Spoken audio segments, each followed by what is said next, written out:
When Jabir bin Abdullah radiyallahu anhu was asked about performing prayer in a single garment, he said, I went on a journey along with the Prophet sallallahu alaihi wasallam.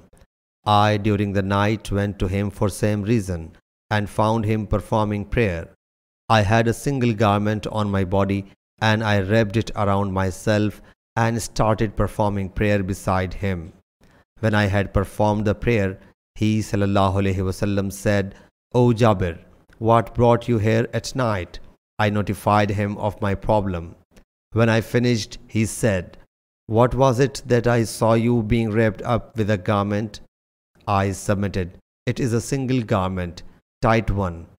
He said, if the garment is large one, wrap it around the body, and if it is tight, then use it as a lower garment.